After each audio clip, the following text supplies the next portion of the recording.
Anh sẽ dắt em qua thật nhiều con đường, anh sẽ dắt em đi trên khắp phố phường, và đi đến nơi yên bình chỉ mình ta biết thôi. Rồi ta sẽ nắm tay nhau trên con đường yêu, về nơi nắng chiếu lung linh hay mặt trời che khuất lối. Chẳng điều chỉ cần nỗi yêu thương ta trao ta dành cho nhau. Dù có đi đến nơi nào ta vẫn luôn đi cùng nhau. Ngàn câu ca trao về người, trao bao nụ cười, cùng em hát lên bao lời yêu. Và điều mà anh luôn ước mong trước mắt anh.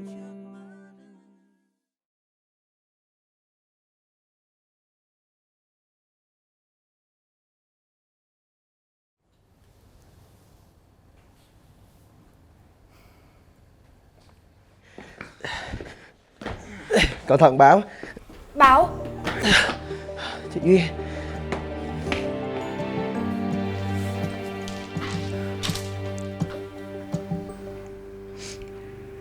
Chị cứ nghĩ là nó đã khỏi bệnh. Không phải là khỏi bệnh, mà là nó đã thích nghi được.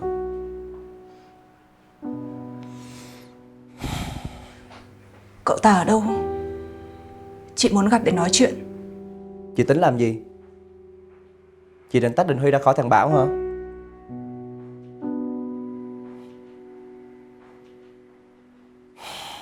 Em sợ chị làm như vậy chỉ khiến nó kích động thêm mà thôi. Chị muốn cầu xin.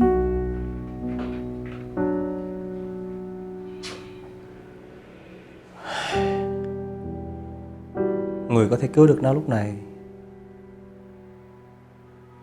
chắc chỉ có thể là cậu ta.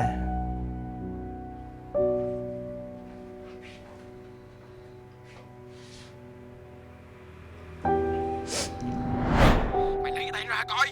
Nhanh lên, thả tao ra. Đồ khốn nạn. Mẹ tao mày, thả tao ra. Nằm im. Ê, cần chồng cô không? Mua cho. Má, hai giờ phối nhau à. Vả luôn ba. Mày, tao đi. Nó gửi cho mày lúc nào? Mới đây.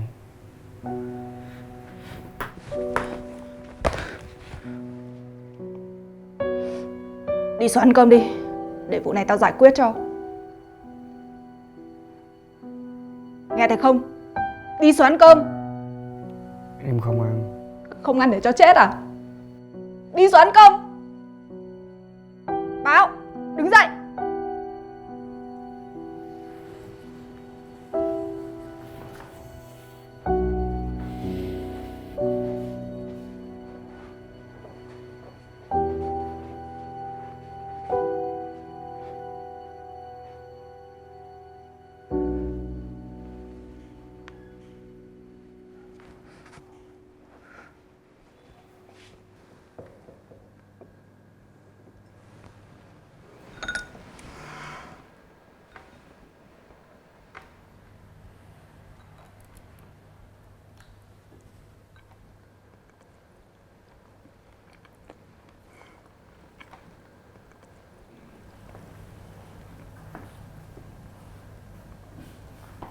Bữa sau chị đừng mua thịt nữa.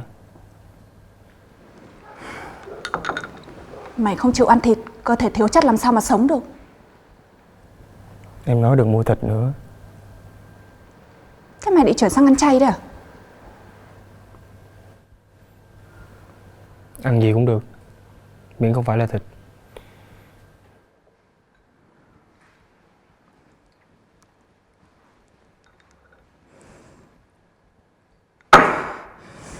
Tao sẽ không để cho tụi nó yên đâu. Cái lũ khốn nạn đấy, tao sẽ tống tụi nó vào tù. Mày, tới giờ phút này mà mày vẫn còn bênh nó à? Cái lũ chó chết đấy, đáng bị đánh, bị chửi. Chúng nó phải chịu cảm giác của mày. Chúng nó đáng bị đẩy xuống 18 tầng địa ngục để cho ma quỷ phanh thây xé xác chúng nó đi. Im đi! Cho tới giờ mà mày vẫn còn bênh tụi nó à Bảo? Mày phải ra tòa làm chứng đi! Im đi! Im đi! Im đi! Bảo, Bảo dừng lại! Bảo, Bình tĩnh. Bình tĩnh.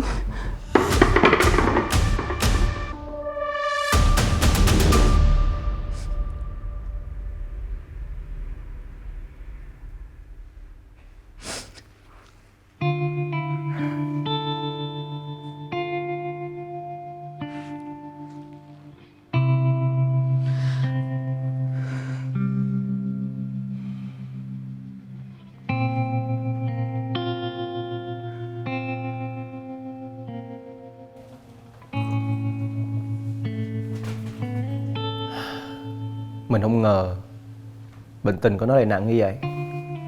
Tâm lý của nó bây giờ phức tạp quá.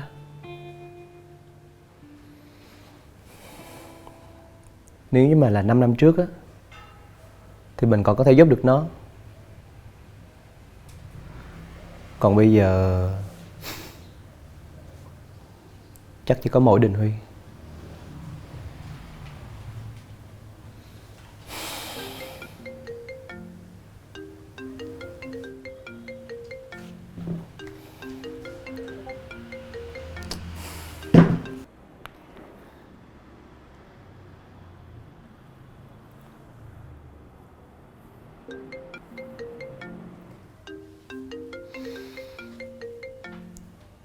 Sao mà dai dữ vậy trời. Phiền phức. Giờ này khuya chắc là anh đi ngủ rồi. Hay là nãy giờ trong nhà tắm không có nghe chuông điện thoại? Chắc một xíu anh gọi lại cho mình đó.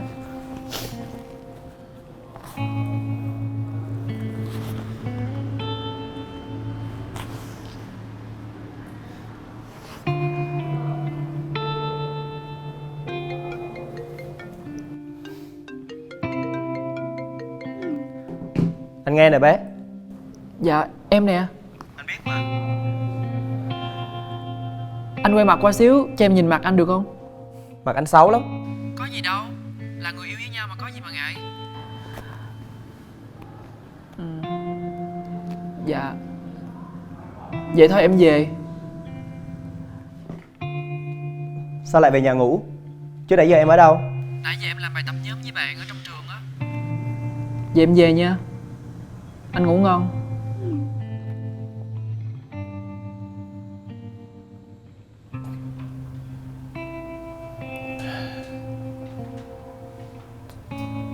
Chắc không sao đâu.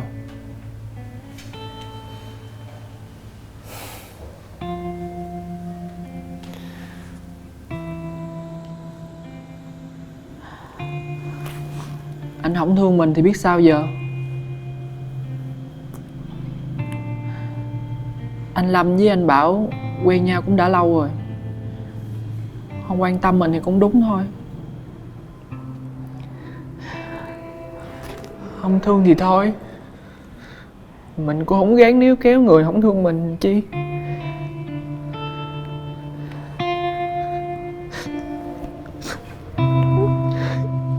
Nhưng mà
cái thằng này đã kêu đừng hút thuốc rồi mà sao vậy? Một điếu thôi, Không, năn nỉ một điếu thôi. mày mà một điếu là tao làm điếu dân luôn cho mày á.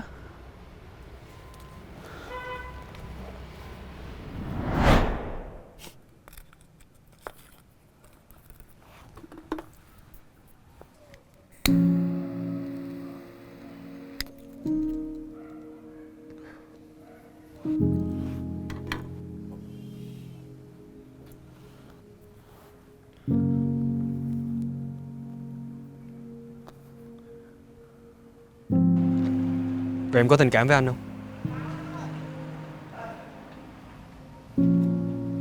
Không. Một chút cũng không.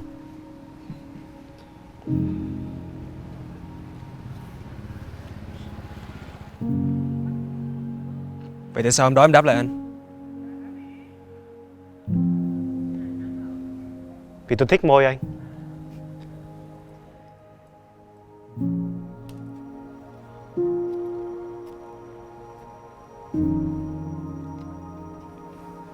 Tôi không có hứng thú với tình yêu. Đàn ông càng không. Nhưng tôi là một đứa tình dục khá linh hoạt. Lần đầu thử cảm giác hôn anh, tôi thấy khá thú vị. Nhưng lần hai thì rất tởm.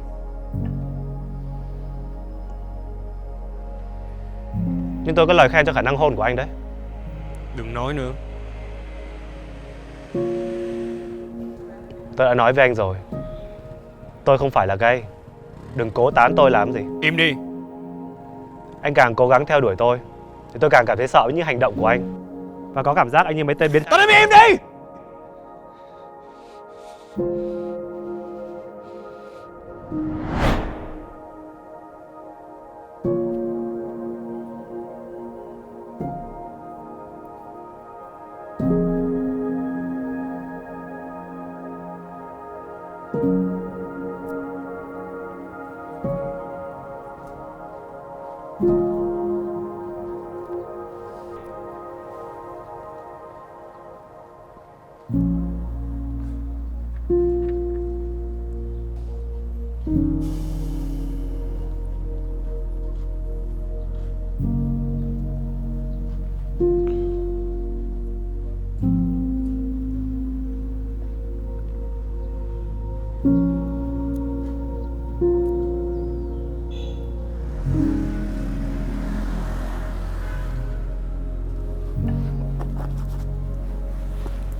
Ơi, vô miệng ăn cơm đi con.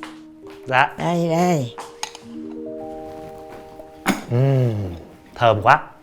Thôi mà, bữa cơm ha. Đây, Ngoại để con. ưu tiên cho thằng cháu ngoại ăn cơm đi con. Để con xới cơm cho. Chén ngoại bữa ít thôi. Con nhớ rồi mà. Rồi, ăn hết là lấy nữa. Nhiều quá ăn ngán. Của con bớt nhiều đi. Trai ăn nhiều nhiều cho mau lớn. Rồi, rồi. Cất lại. Đây. Con người ngoại ăn cơm. Con, ăn cơm đi rồi đi học. Dạ. Hôm nay con có đi làm không? Con có. Mà con tranh thủ về sớm, con đưa ngoại đi khám. Đâu có cần, ngoại khỏe mà, cần con đưa đi khám đâu. Trời ơi. Khỏe cũng phải đi khám. Tụi con bây giờ sao á?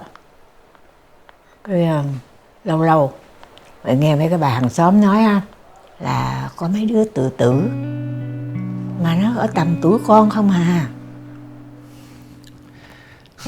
Chắc là áp lực công việc, áp lực học tập quá. Trời ơi, tụi con bây giờ sướng thấy mồ, có gì đâu mà áp lực. Đầy đủ, không có thiếu gì hết trơn á trời. Xưa bà muốn ngồi ăn cơm vậy vui vẻ đàng hoàng với nhau đâu có được con. Đang ăn đùng đùng đùng đùng, bom pháo rồi nó bắn tùm lum vô, cái phải chạy xuống hầm trốn dưới, chứ phải ngồi ăn rồi tử tế rồi ngon lành vui vẻ không. Thì mỗi thời đại mỗi khác mà ngoại. Hát cái gì?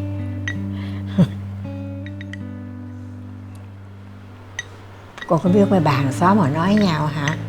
Tụi trẻ bây giờ cỡ tụi con á mắc bệnh tâm lý rất là nhiều ở nhà. Sao kỳ gì không biết nữa à.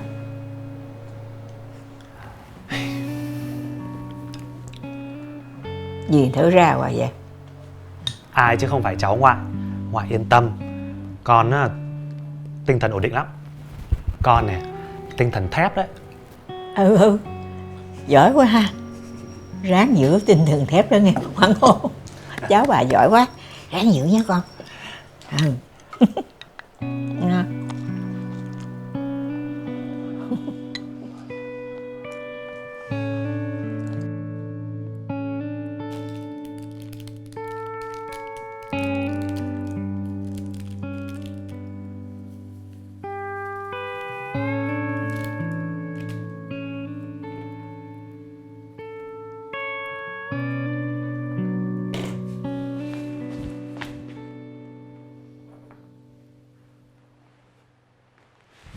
Cái thằng này, mày bị điên hay sao mà pha cà phê uống?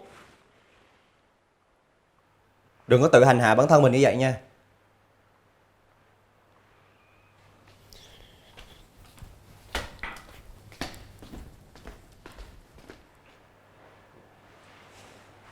Cái này để tao uống mới đúng.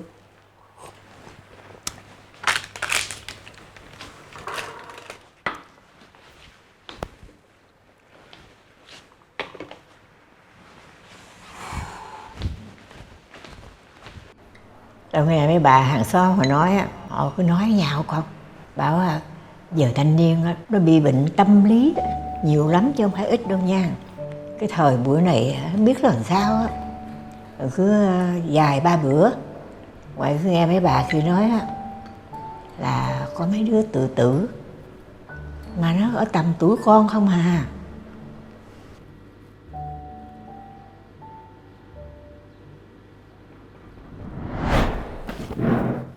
Lỡ như cậu ta lưu ảnh rồi thì sao? Lỡ như trong lúc anh và em nói chuyện, cậu ta lưu hình ảnh anh về rồi chia sẻ cho 100 người khác thì sao? Thiên Bảo, Tao có hình này đẹp trai lắm, body căng đét, giàu lắm mày ơi. Con xe bao nhiêu tiền vậy? Có ăn hối lộ không? Mấy cha nhà giàu này chắc não ngắn lắm. Có khi nào giàu nhà bán mấy clip nhạy cảm trên mạng? Thiên Bảo, thở đi.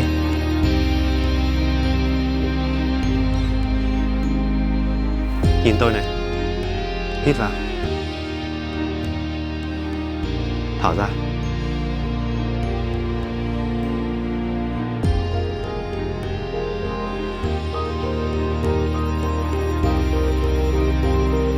Đúng rồi.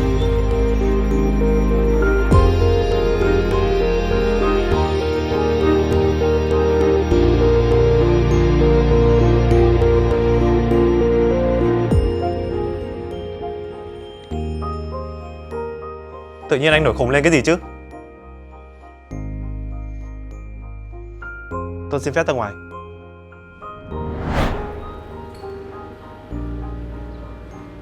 Thôi kệ đi. Hơi đâu mà quan tâm.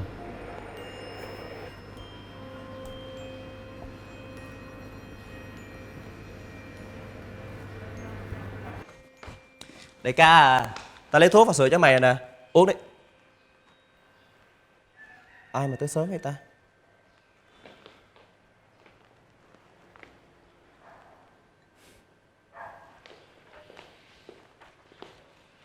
Chào em. Chào anh.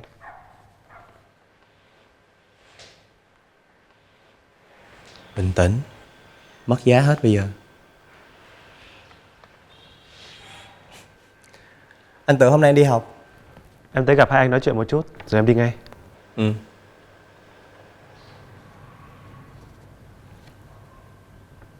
Tôi muốn xin nghỉ việc. Em đã suy nghĩ kỹ chưa? Đã rồi. Dấu mộc đỏ tôi không cần nữa, nhưng trả tôi giấy khai sinh.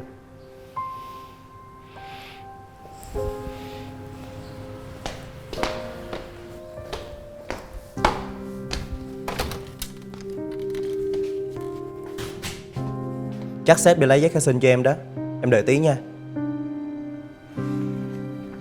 Anh kiểm tra giúp em.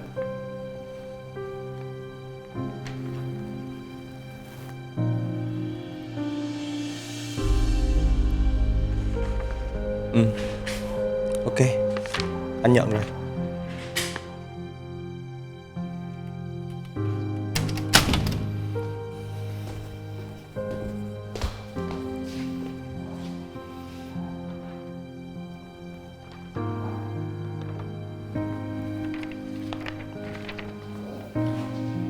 Giấy nhận xét và dấu mộc anh sẽ nhờ Gia Hòa gửi em sau.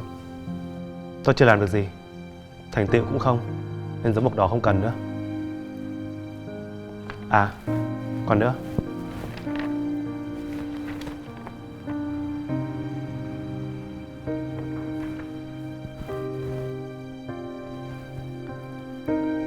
Từ giờ chúng ta không vướng bận gì nhau nữa.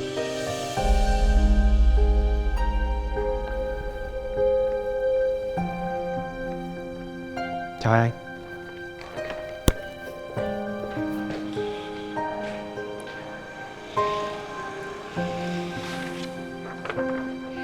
Thôi, bình tĩnh. Mày bình tĩnh đi Bảo. Bình tĩnh Bảo. Bình tĩnh. Bảo. Bình tĩnh đi Bảo.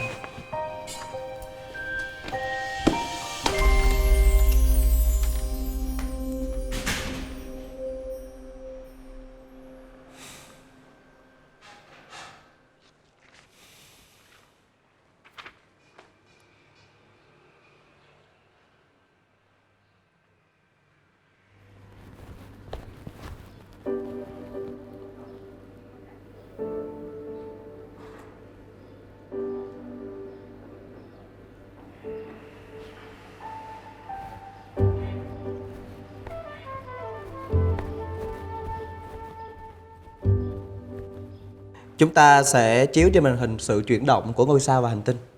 Mày thấy được không? Tao thích nó đứng yên hơn. Nhưng tao lại nghĩ sự di chuyển sẽ linh động hơn đó. Mày thấy cái cây chuyển động không? Khi mà khách hàng nhìn vào cái sự chuyển động của lá cây sẽ khiến cho họ cảm giác như đang đứng ở trong một khu vườn đầy lá và gió. Cảm giác lúc đó sẽ khiến cho người xem self healing rất nhiều á. Ngôi sao và hành tinh đứng yên để con người tự suy nghĩ không được hả? Nếu như vậy thì người ta chỉ cần mua một bức tranh có ngôi sao và hành tinh là được rồi. Ngôi sao, hành tinh và vũ trụ có màu sắc rất là đẹp.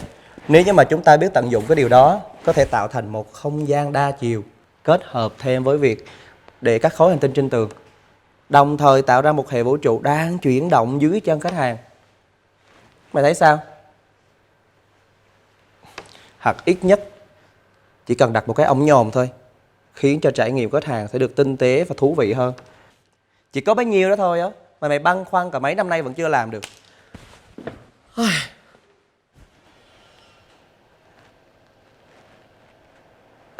Xin lỗi, nhắc về công việc ta hơi hăng quá.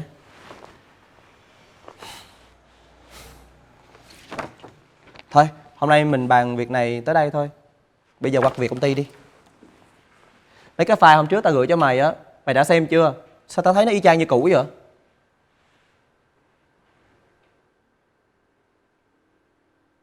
Bảo.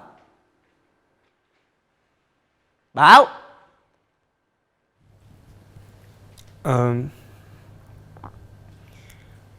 Mày ăn gì? Tao mua cho. Thôi được rồi, tao đã đặt trước 10 phút rồi. Đợi mày mà đặt đồ ăn á thì lúc đấy tao chết đói thôi cậu à.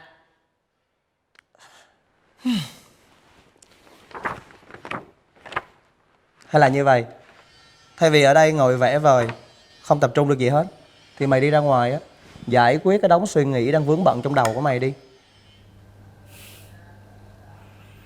Không sao, tao ổn. Ổn? Nãy giờ có giải quyết công việc gì đâu mà ổn.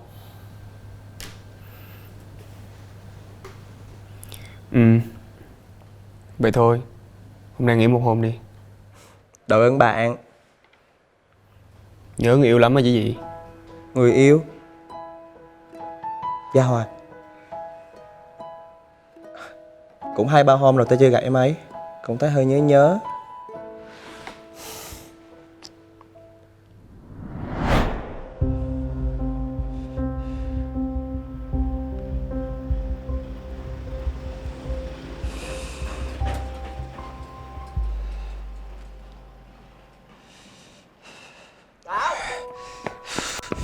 Bảo, mày có sao không Bảo?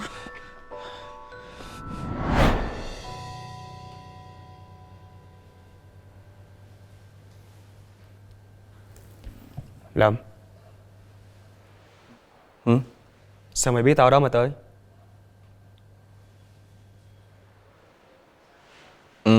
Thì tao tình cờ đi ngang qua. Vô lý. Vô lý thiệt. Tao tình cờ đi ngang qua thiệt. Tao không tin. Tao phải biết làm sao hôm qua mày biết tao có mặt ở đó, tao mới đỡ khó chịu được. Bảo, tao nói thiệt đó.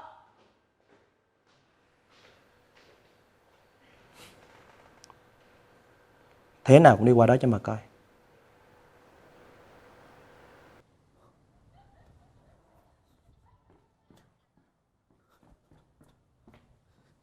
Gia Hoa, em ơi, anh có lâu không?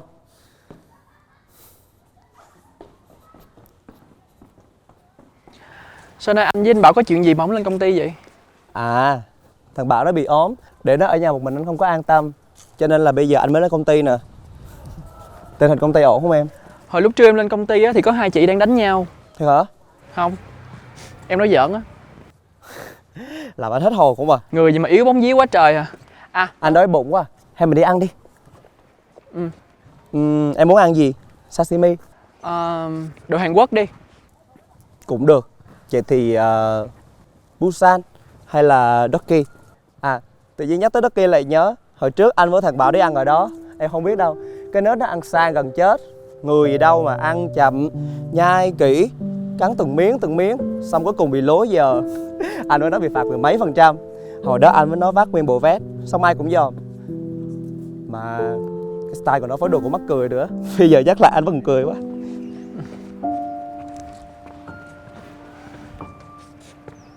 Anh kể tiếp đi, đang nghe mà. Thì ngày xưa tụi anh quen nhau, tụi anh còn... Xin lỗi, anh lại nhắc tới chuyện ngày xưa rồi. Có gì đâu, anh kể có thiện chí mà. Trừ khi là hai người còn tình cảm với nhau. Tình cảm? Anh với nó có tình cảm gì đâu. Bây giờ anh với nó là bạn bè thân thiết rồi. Thôi, đi ăn đi, anh đói bụng quá. Đi ăn đồ nướng nha. Ok, duyệt.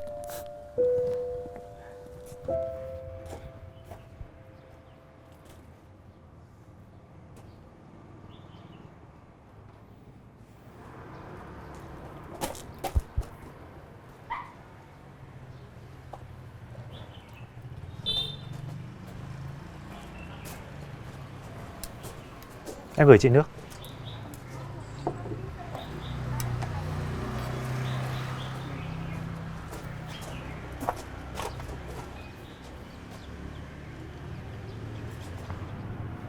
Anh có chuyện muốn nói với em.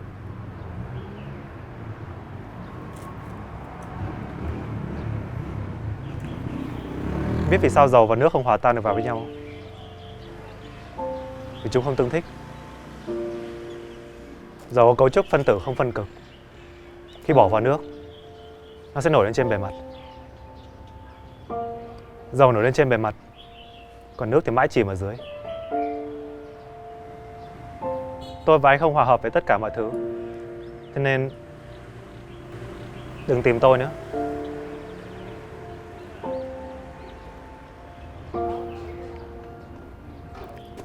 Anh Anh chỉ muốn hỏi em một câu thôi. Tại sao hôm đó Lâm biết đường mà tới?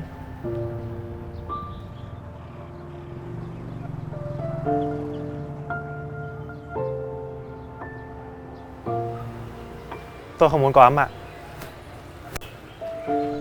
Chào anh.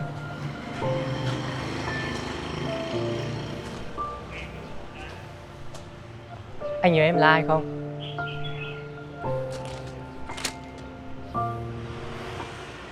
Em cứ nghĩ là Đình Huy chỉ chơi Tôi đùa. không phải khách hàng của cậu ta. Nhìn vẻ mặt này, chắc có lẽ anh cũng bị Đình Huy chơi một vố khá đau đấy. Mà anh đừng lo, Huy không phải người như vậy đâu. Cậu ấy tốt với tất cả các cô gái. À, tốt với tất cả mọi người. Nhưng mà Huy lại anti tình yêu.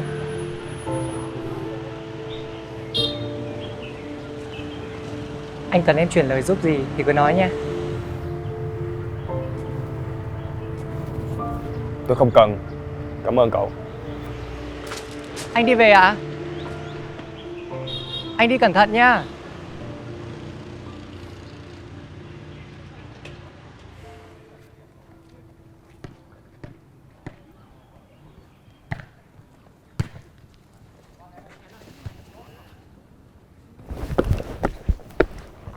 Em bị điên hả?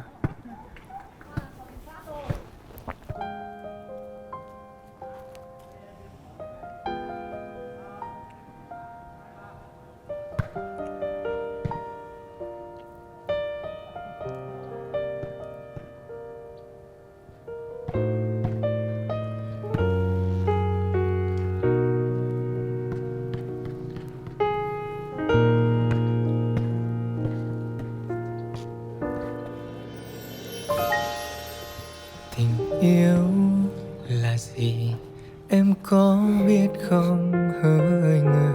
Sao cứ ngẩn ngơ thần thơ, sao cứ trong mong điều chi?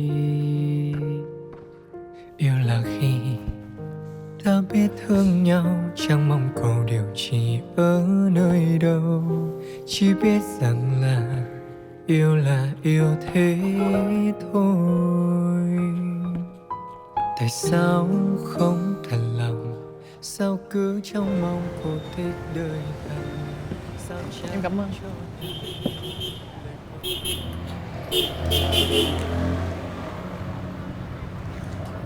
Xin lỗi em nha, tiệm nướng anh hay ăn đóng cửa mất tiêu rồi. Ăn hủ tiếu cũng ngon mà. Ừ, ăn đi.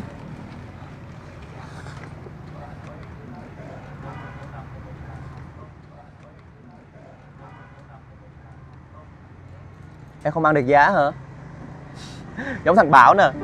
Anh nhớ, ngày xưa tụi anh còn đi học cũng ăn ở quán hủ tiếu này. Anh biết nó không ăn được giá, thế là anh kêu cho nó một tô thiệt là to để cho nó ngồi nó lựa. Lúc trước em cũng bị Đình Huy chơi một vố như vậy đó. Nhớ lại hồi còn đi học, lúc đó mệt nhưng mà đỡ phải suy nghĩ như bây giờ.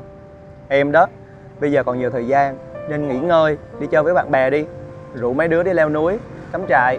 Sau này đi làm như tụi anh đó, muốn nghỉ ngơi cũng không có được đâu. Thời sinh viên anh có đi chơi nhiều không? Cái đó là số 1. Anh toàn rủ thằng Thiên Bảo ra quán cà phê cho deadline không à. Chưa được 10 phút là tụi anh lại bàn có anh đi leo núi rồi. À, em có hay leo núi không? Vậy thì hôm nay anh rủ em đi nha. Nhưng mà đi 2 người thì chán lắm. Để anh rủ thằng Bảo, nó có nhiều skill bao hay. Như là nó giỏi nhất là trong việc nhìn hướng mặt trời để mà xác định hướng đi. Chưa kể là nhìn quả nào là ăn được quả đó luôn á. Mà nó hay ở một cái á, là người ta dạy nó một lần là nó đánh cá như dân chuyên nghiệp vậy đó.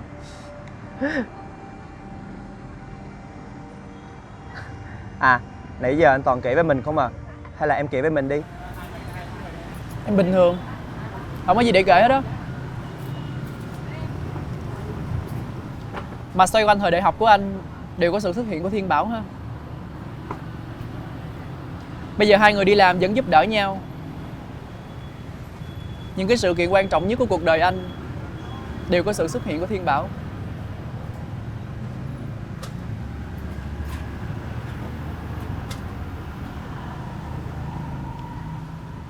Em suy nghĩ kỹ rồi. Chúng ta chia tay nha.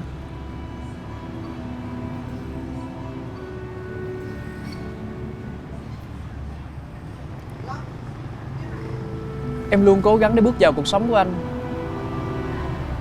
nhưng dường như sự cố gắng của em không thắng nổi cái bóng của Thiên Bảo trong quá khứ của anh.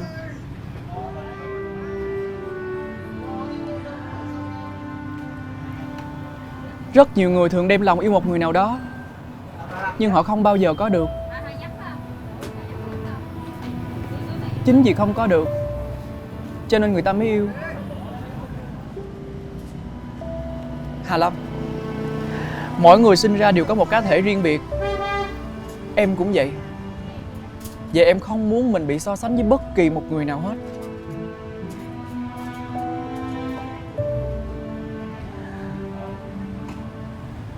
Chúng ta chia tay nha. Để anh suy nghĩ được không?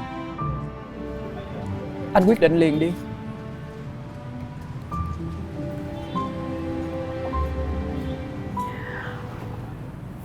Thôi,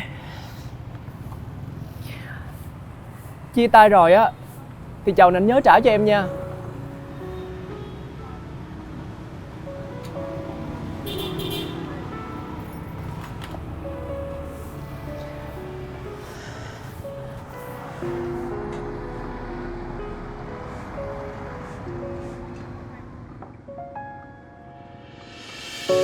Vì nếu còn yêu sẽ chẳng rời nhau cách nhau vậy đâu, sẽ luôn kiếm tìm cho muôn lý do bên nhau.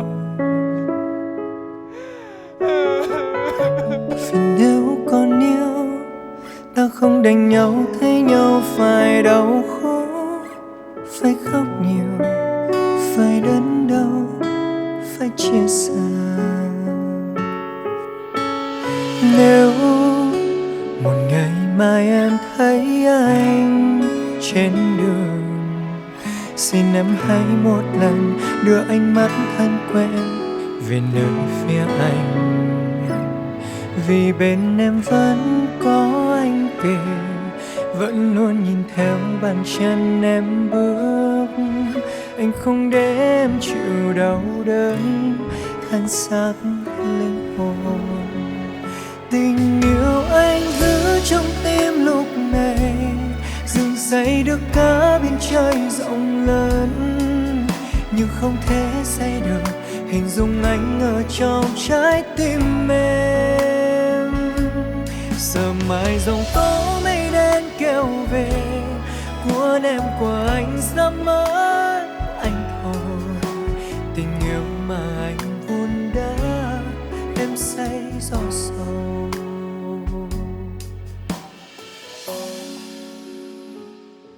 Mày không có lo cho anh ta, không lo miếng nào hết. Có rất nhiều người từng đem lòng yêu một ai đó mà không bao giờ có được. Lâm,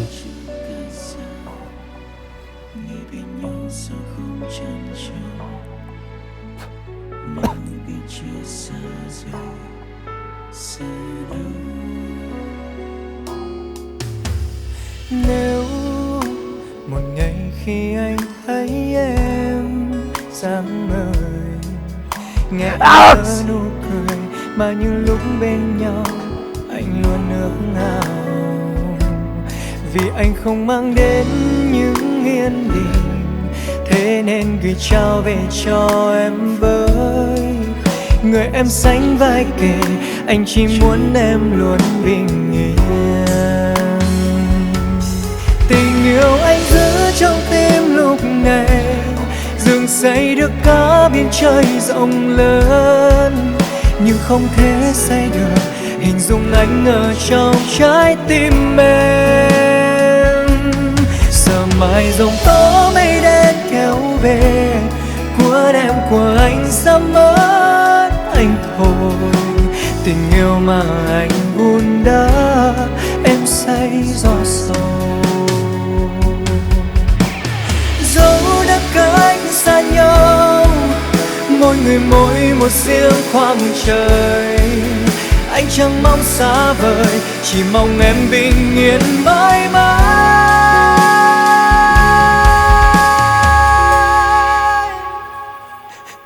Tình yêu anh giữ trong tim lúc này, dựng xây say được cả biển trời rộng lớn, nhưng không thể say được hình dung anh ở trong trái tim em. Sợi mai dòng tố mây đen kéo về, cuốn em của anh sắp mất anh thôi. Tình yêu mà anh vun đắp em say gió sầu. Tình yêu mà anh vun đắp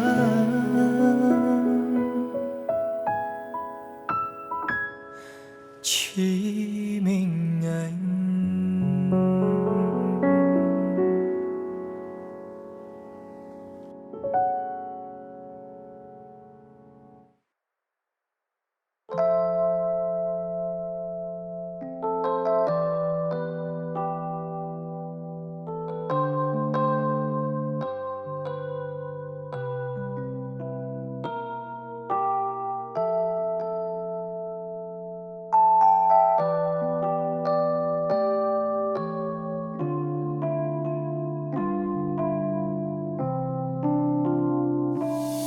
Bầu trời trong xanh mây bay trên cao, phía dưới ta cùng nắm tay nhau. Em cứ bước đi thôi, vì khắp lối em luôn có anh. Anh sẽ dắt em qua thật nhiều con đường, anh sẽ dắt em đi trên khắp phố phường, và đi đến nơi yên bình chỉ mình ta biết thôi. Rồi ta sẽ nắm tay nhau trên con đường yêu, về nơi nắng chiếu lung linh hay mặt trời che khuất lối. Chẳng điều chỉ cam nỗi